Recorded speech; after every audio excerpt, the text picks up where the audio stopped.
నేను ఒక చిన్న విషయాన్ని మీతో పంచుకుని నేను వాక్యంలోనికి వెళ్తాను. నేను దినాన్న నాకు ఒక బేబీ గర్ల్ పుట్టింది, మీ అందరికి తెలుసు. అమ్మాయి పుట్టిన తర్వాత నేను వెళ్ళాను. ఎప్పుడూ నాకు డెలివరీ టైంలో హాస్పిటల్ వాతావరణం నాకు నచ్చదు, అక్కడ ఉండను, నాకు ఇష్టం ఉండదు. మ్యాక్సిమం ఎస్కేప్ అవుతాను అక్కడ నుండి. అలాగే అయ్యాను పని మీద. కానీ తర్వాత పుట్టారు, రమ్మన్నారు, వెళ్ళాను. వెళ్ళేసరికి అందరూ కంగ్రాచులేషన్ చెప్తున్నారు, అంతా బాగుంది చెప్తున్నారు. ఆ అమ్మాయిని చూసిన వెంటనే నాకు చాలా బ్యూటీగా అనిపించింది, ఈ అమ్మాయి చాలా అందంగా ఉంది అనిపించింది, నచ్చింది. కానీ కొంతమంది మొఖాలు మాడిపోయాయి. వాళ్ళు వచ్చి నాకు కంగ్రాచులేషన్ చెప్తున్నారు, కానీ వెనకాల ఒక స్లోగన్ చెప్తున్నారు, బాధపడకలే బాధపడకలే అంటే. మా అమ్మ వాయిస్ మారిపోయింది, మా అత్త సూత్తదలేవు ముఖం మారిపోయింది, మా చుట్టాల ముఖాలు మారిపోయాయి. చాలామంది నాకు ఫోన్ చేసిన ప్రతి ఒక్కరు, నేను మనసుకు బాధపడని చెప్తున్నాను, ఫోన్ చేసిన ప్రతి ఒక్కరు నాతో వాళ్ళు తెలియకుండా ఎక్స్పోజ్ చేస్తున్న వర్డ్ ఏంటంటే బాధపడకు అంటున్నారు. నడుతున్నా దేనికి బాధపడాలి? పిల్లకి ఏమైనా వ్యాధితో పుట్టిందా? దేనికి బాధపడాలి? తనకేమైనా కాలంకరా? దేనికి బాధపడాలి? ఆ అమ్మాయికి ఏమైనా అవయవాల లోపాలు ఉన్నాయా? దేనికి బాధపడాలంటే వెనకాల నిశ్శబ్దమైన పదం ఏంటి చెప్తున్నా, ఆ అమ్మాయి ఆడపిల్ల కనుక. నాకు బాధాకరమైన మరొక విషయం ఏంటి చెప్పిన, ఆడపిల్ల కొరకు ఆడోలే ఇలా మాట్లాడడం ఇంకా వింతగా అనిపించింది నాకు.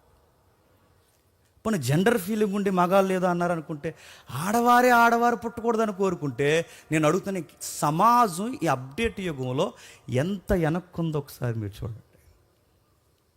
మనం ఒకటే ఫిక్స్ అయిపోండి, మెంటల్గా చెప్తున్నాను. మనం బయటోళ్ళం అనుకోండి లెగసీని కోరుకుందాం, మన బయటోళ్ళు అనుకోండి వారసత్వాన్ని కోరుకుందాం. మన బయట వారం కాదు, దేవుని రాజ్య సంబంధం. మనకు జెండర్ ఫీలింగ్ ఏంటి? స్త్రీ పురుషుడని ఈ ఫీలింగ్ మనకు ఎందుకు వస్తున్నాయి? ఇలాంటి ఫీలింగ్స్ అన్నీ మనసులో పెట్టుకుని నేను అడుగుతున్నాను, ఏమీ తెలియనట్టు ఏమని చెప్తున్నారు చెప్పండి? హ్యాపీ మదర్స్ డే అంటున్నారు. నడుతున్నాను హ్యాపీ మదర్స్ డే అంటే నడుతున్నాను, నువ్వు మగాడిగా పుట్టేసిన మగాళ్ళని అందరూ నడుతున్నావు. ఒకవేళ నువ్వు ఆడదానం అయితే ఇంత హ్యాపీగా నువ్వు శుభాకాంక్షలు చెప్పగలవా? చాలామంది మీరు చూడండి, బైబిల్ అలా చదువుతూ వెళ్ళిపోతున్నప్పుడు దేవుని స్వరూపమందు దేవుడు ఆదామును చేసినని మనం చదువుతాం. ఎవరి స్వరూపమందు? దేవుని స్వరూపమందు ఆదామును చేసినని చదువుతాం. కానీ ఇంతకో ఎక్కడో నేర లుక్ ఏంటి చెప్పిన, దేవుని స్వరూపమందు ఆదామునే కాదు చెప్పండి, అవ్వమును కూడా చేశాడు. దేవుని స్వరూపమందు మనం చేయబడ్డాం, ఆదాము చేయబడ్డాన్ని అక్కడి వరకు బాగా ఒప్పుకుంటాం. కానీ అదే దేవుని స్వరూపం ఆడవారిని కూడా చేశాడు అన్నప్పుడు, ఒకవేళ నీకు ఏమన్నా మళ్ళీ సౌలభ్యం ఇచ్చి నేను ఆడవాళ్ళుగా మార్చేస్తే ఏం చేస్తావంటే ఎంతమంది అగ్రీ అవుతారు చెప్పండి? కష్టం. అందుకే నాకు అర్థమైంది, ఈ ఆడవాళ్ళు కూర్చిన ఈ ప్రస్తావన, ఈ స్త్రీలను కూర్చిన ప్రస్తావన సమాజంలో ఈ ర్యాకెట్ యుగంలో కూడా వాళ్ళ మీద చిన్న చూపు ఉంది. నిన్న ఒక మెడికల్ షాప్ ఓపెనింగ్కి వెళ్ళాను. అక్కడికి యంగ్ హోలీ జాన్ వెస్లీ గారు వాళ్ళ వైఫ్ బ్లెస్సీ గారు వచ్చారు.